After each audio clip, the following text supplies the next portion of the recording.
The Cincinnati Bengals have just done something that they never do. For the trade deadline yesterday, the Cincinnati Bengals traded in season for the third time in franchise history. And who did we trade for? Maybe a defensive lineman, maybe a cornerback. No, we traded for a running back. The Cincinnati Bengals traded a seventh round pick for Khalil Herbert, a Bears running back. You might be thinking, why would Cincinnati go after a running back when you have Chase Brown and Zach Moss? Because it has just came out recently that Zach Moss' neck injury is looking to be a season-ending injury. And with that, Chase Brown being a young running back, we're going to need, and I personally believe, a two running back system is better than a one running back system.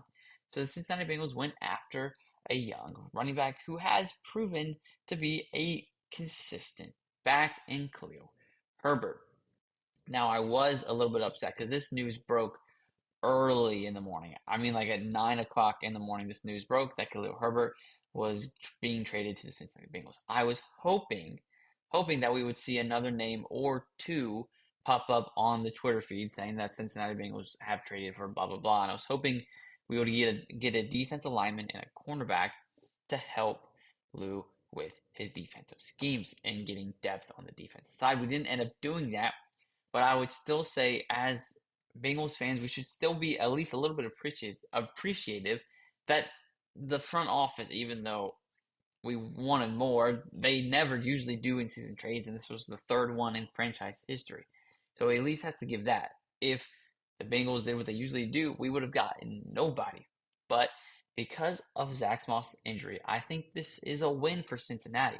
This is the NFL graded it a B plus trade for Cincinnati. Khalil Herbert has been a consistent back this first 3 years with Chicago. This year he has had limited opportunities because of the new offensive coordinators in Chicago, for some reason not giving him the same amount of snaps and carries that he used to be getting.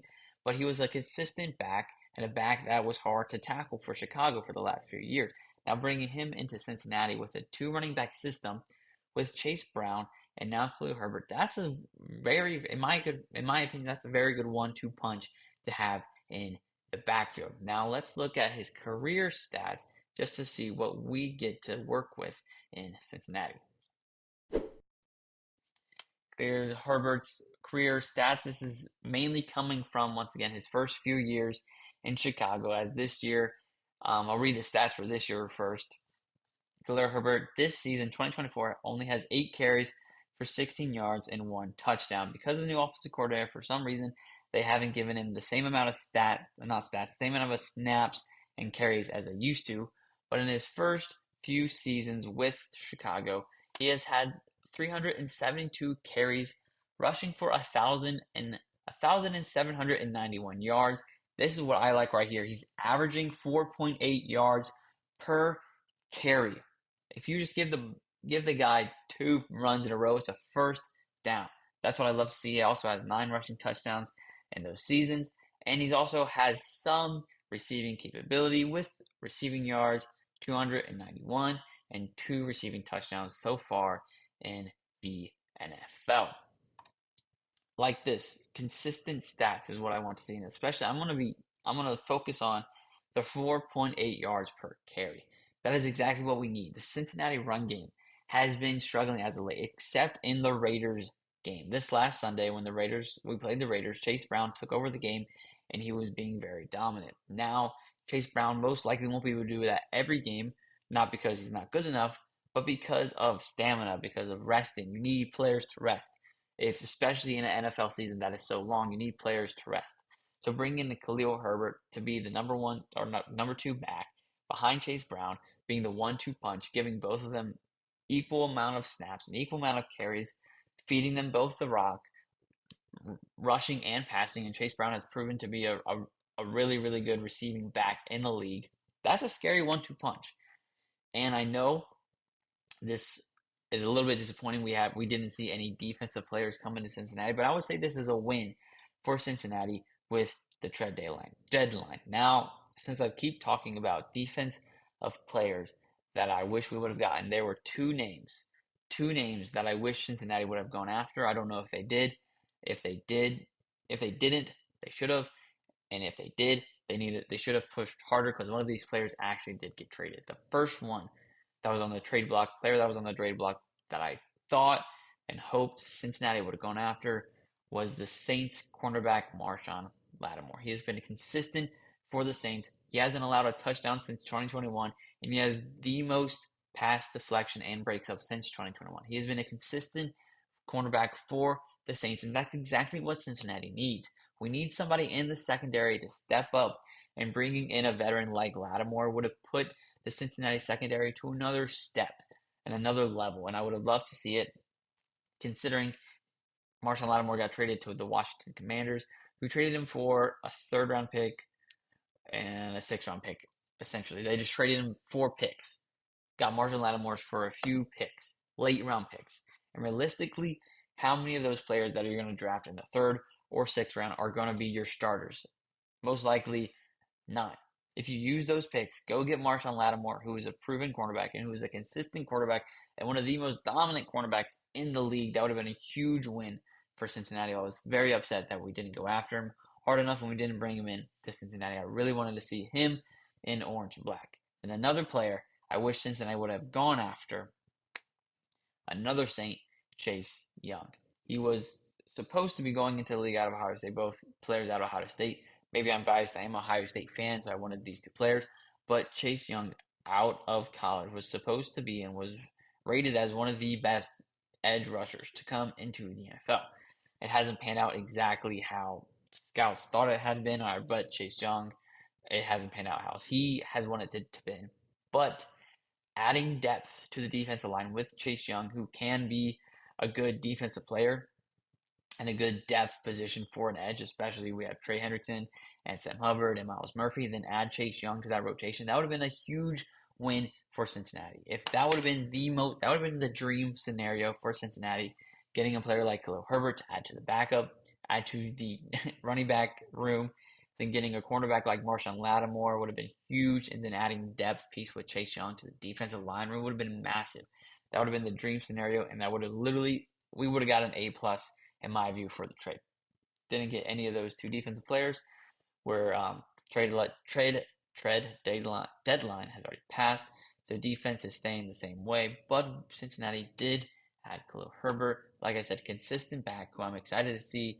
And like they have said, Joe Burrow and Zach Taylor looking like he is going to be playing tomorrow against the Ravens. It hasn't been officially announced, but it's looking like he is going to be playing this week, tomorrow, which will be really cool to see because on yesterday, when the trade was announced, literally a few hours later, he was already in Cincinnati, and he practiced Tuesday night with Cincinnati in Cincinnati. So I hope, and it's looking like Khalil Herbert is going to be playing for the Cincinnati Bengals this Thursday night against the Ravens in Baltimore.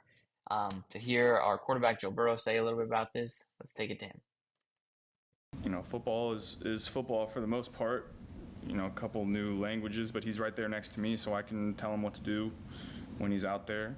We'll see how much he ends up playing, but I'm confident that we can get him right. It might happen on game day too, where it's just like he's standing next to me, he doesn't know what to do, and I lean over and tell him. He's right next to me, so that's an easy thing for me to do. Now what I want to do is look at the other AFC North teams and see what they did during the trade deadline, and it looks like, honestly, that the AFC North was the most active division in the NFL, going after a bunch of players. So let's see what the rest of our competition did. There we go, sorry. AFC North trade impact. This is what each of the rest of the teams in the AFC North did. Every one of the 4 teams made some type of trade. Obviously, the Bengals trading for Khalil Herbert, but the Baltimore Ravens, who we will see tomorrow, traded for Tre'Davious White, a cornerback from the Los Angeles Rams. What has he been able to do this season in 2024? He has 9 solo tackles, 0 forced fumbles, and 0 interceptions, but 2 pass deflections. We have seen Tre'Davious White before when he was with the Rams, and we game planned pretty well against him, but he is more likely to be just a depth position for the Ravens.